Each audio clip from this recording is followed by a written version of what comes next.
سياسة. السلام عليكم ورحمة الله وبركاته.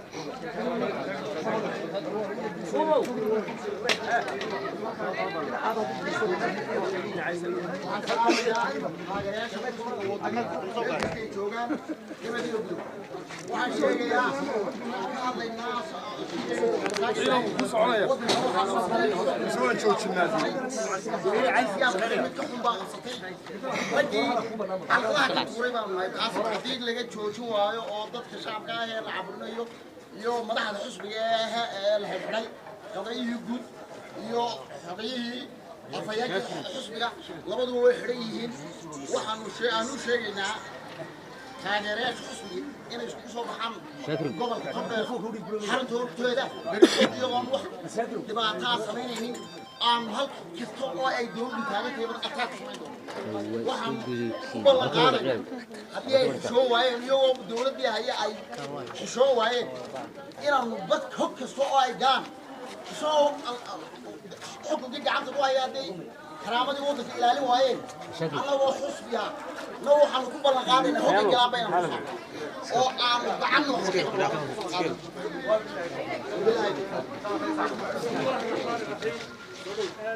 بسكروا هاي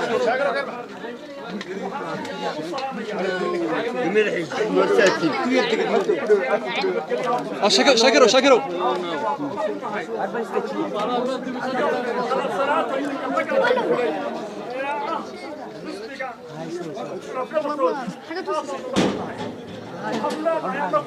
أنا عايز ذاك أنا عايز ذاك أكون صعب ما يسكت عبريتك صعب ما يصير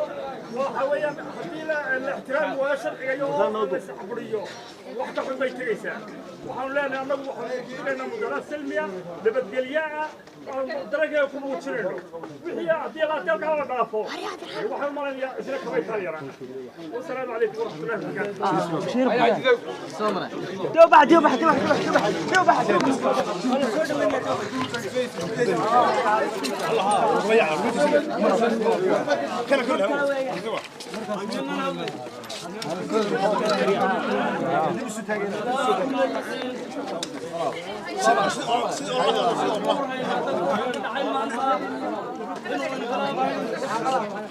إنه انقلاب ضد قراي الحرمي الصدي مالك في سبيل والله ذا يقول حرم جود با waxaynu ognahay in la xidhay mas'uuliyiinta xisbiga ugu sarreysa ee saxaafadda waxaynu leenahay caburinta xagajuglaynta iyo xalquba iyo xabaduba waa shiyaalkeenna haddaynu nahay asxaabta mucaaradka ah iyo haddaynu nahay saxaafaddaba waxaan filayaa dalka innaga u dado badbaadinaynaa haddaynu inagu badbaadin weyno dalku waanu aragnaa hog buu sii socdaa qori caaradii iyo kaarana horaynu soo aragnay rajiimkii siyaad barre rajiim dambe taaguma hayno waxaanu leenahay Somaliland ha noolaato Somaliland midnimo ha noqoto meel aynu uga soo wada jeesano saxaafadii waa la midhamidhaysanayo waan ka waraynaa iyo mas'uuliyiintiiba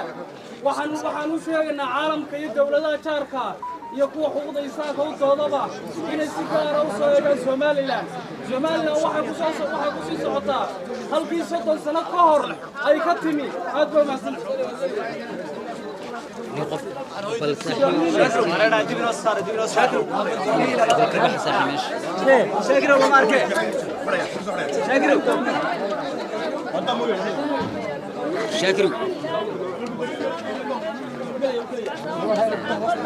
أنا بروح الله يا قراوة كلها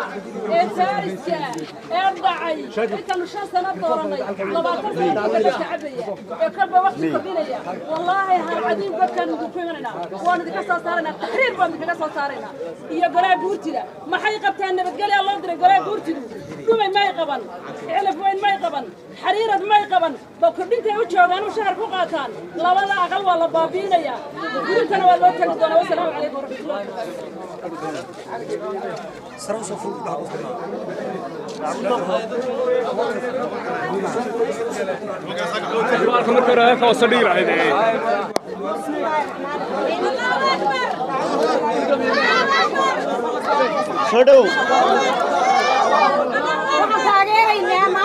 كان يسوون لي قوميها مستقبل كدو مدن عبد الرحمن عبد إلهي هذا كي أتكلم يا ساكا هاول أذك هذا هاول أذك يهلود يرجع كامبين المتاجر يوم حلا إلى موجودة لقد الدهراء يوم وحيابها الصغيرة يا ولد عوسية بيكونوش مركي لا يرعوا من مقدس شيء ونحن عزيز عوسية بيكونوا البصاص عوسية بيكونوا البحرية بلاي وحيد ميتنا بيان باي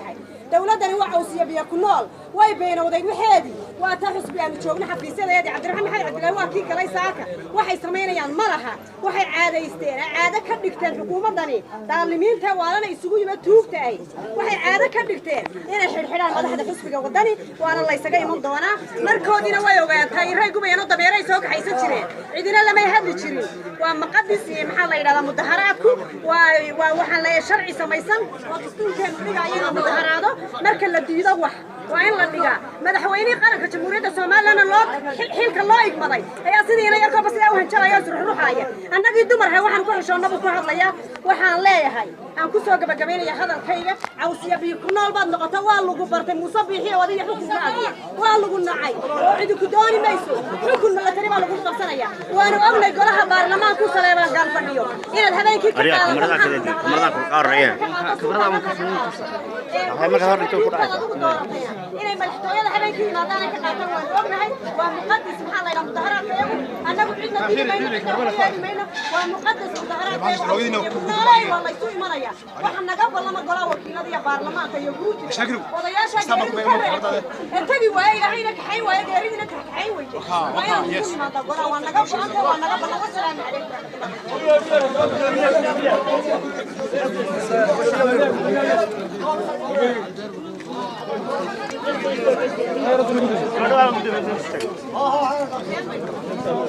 هاوس गाड़ी का सोच ही सुनो हाउस गाड़ी का छोड़ो किधर मिल रहा है छोड़ो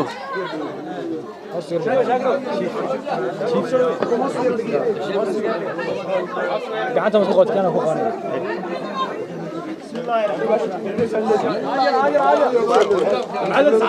صعبة تشوشية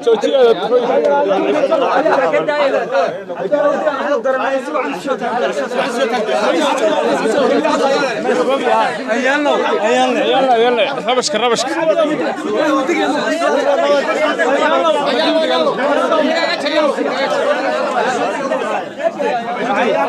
جنر يلا دتشي حالته دتشي أريا دوت ده نقدر داير هذا يعني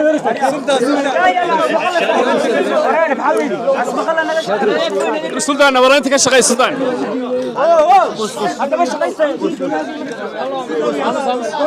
أمس بسم الله الرحمن الرحيم الحمد لله رب العالمين والسلام على أشرف الأنبياء والمرسلين أما بعد السلام عليكم ورحمة الله وبركاته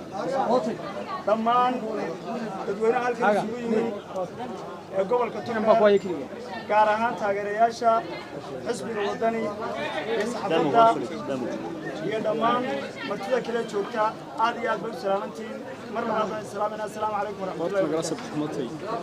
ساك الشركة شرايد يعني هالكم فاينا حروت حزب الوطني قبل كتير وحد دارين يهاي إن أنا نكبر إنه شواب أرنك كسرعة عاصمة الدولة جمهورية الصومال الآن هرجيسة أرنك سومانتها إن حزب الوطني وحزب قرن نبوها يو عبودين الإعلام عقد شغلين يو حاسوب تجرهين هذين ناس الصومال الآن waxaynu ku soo caanamaalay kala dambeynta isu tanaasuka islaashiga ciidamadeena qaranka aynu jecelahay oo aad iyo aad ula shaqeyno maanta in loo adeegsado oo mas'uuliyiintii xisbiga wadaniga ugu sarsareysay xabsiga loo taxaabo aad iyo aad baan u cambaaranayna waanaanu ka xunnahay dareenkana waan la qaybsanay sida runtii waxaan halkan fariin uga dirayaa taliyaha guud ee ciidamada booliiska jamhuuriyadda Soomaaliland mudane maxamed dabagale oo si runtii xalay soo hadlayay mas'uulku markuu hadlaayo waa inuu raacaa habdhaqanka iyo nidaamka kala dambeynta xaq baad u leedahay inaad nabadgelyada ilaaliso laakiin nabadgelyada muwaadiniinta mucaarad iyo muxaafid intaba xil baa ka saaran inaad ilaaliso xuquuqdooda ay xaq u leeyihiin مدن محمد عبد الرحمن محمد عبد الله عرو kuma uu baaqin in la tago madaxtooyada wuxuuse ku baaqay in la yimaado xafiiska uu xaqa u leeyahay ee uu ku shaqeeyo ee dastuuriga in dadkiisu ugu yimaado taageerayaashiisu oo uu kala hadlo taana xaq buu u leeyahay mudana taliye sida runtii hadda nin milatariya baa tahay waa laga yaabaa shuruucda booliiska ama shuruucda wasaaradda arrimaha gudaha in wax kaaga dhiman yihiin baa laga yaabaa waxa weeye xusbiyada uma qaadanayaan xafiiskooda xarunta uma qaadanayaan wax la yidhaahdo oggolaansho waxay u qaadanayaan bannaanbax ay dibadda u baxayaan taasay oggolaansho u qaadanayaan laakiin oggolaansho uma qaadanayaan inay xaruntooda yimaadaan meesha la tegaya xaruntay ahayd hadalkii waa midad xumayseen rag fara badanna waa ku hadasheen waxaana ka dhigteen inaan xusbigu aanu tegi karin oo awood u lahayn meeshiisa laakiin tiisaaka way beenowday waxaan hambalyo halkan uga diraya iyo bogaadin sida geesinimada leh ee hoggaanka xusbigu isagoo isku duuban oo aan hamrasho lahayn qunyar ay u dhex qaadeen ciidankii u xidhnaa teritoriga xidhan dhagxantii la dhigay qunyar intay u jiidheen xafiiskoodii gudahoodii si nabadgelyo ay ku galeen sida runtii waxaa la sheegayaa in dhibaata dhacday oo askarta wax soo gaadhay waanu ka xunnahay askarta somalilan wax soo gaadhaan xisbiga waddani haddaanu nahay waanu la shaqaynaynaa ciidamada booliiska ciidamada milatariga dhammaan ciidamada qaranka waanu la shaqaynaynaa waananu ixtiraamaynaa idinkana waxaanu idinka codsanaynaa inaad ixtiraamtaan xusbiga iyo qarannimadiisa iyo wuxuu xaq u leeyahay taa qoladaasaan ku dhaafaya waxaan halkan baa uga dirayaa dhammaan taageerayaasha xisbiga waddani ee gobolka togdheer insha allahu sida guddoomiyaheenu ku dhawaaqay in la isugu soo baxo berrito 8:30 subaxnimo dhammaanaynu isugu nimaadno xarunta gobolka togdheer si ay mas-uuliyiinteenu idinla hadasho oo aynu u kala qaadanno amaaweer waxaanu nahay xusbi qaran xaq baynu u leenahay inaynu wax isu sheegno xaq baynu u leenahay inaynu waxtoosino xaq baynu u leenahay inaynu mudaharaadno xaq baynu u leenahay inaynu dabadbax samayno intaba xaq baynu u leenahay cidaynu kaga amranaynaana ma jirto waxaan kaloo aan idiin sheegayaa innagu haddaynu nahay gobolka togdheer waxaynu nahay cududda koobaad xisbiga waddani weeye cidaynu ku taagsanaynaa ma jirto haddii hargeysa ciidamo badan la dhigay bilayska halkan waxaan u sheegaynaa inaanan awood badan idiin isticmaali doonin laakiinse wixii aanu xaq u leenahay inaanu samayn doonno oo aanan cidna kaga hamran doonin aad iyo aad maxamed bulshaawi telefishinka caalamiga Maareeye TV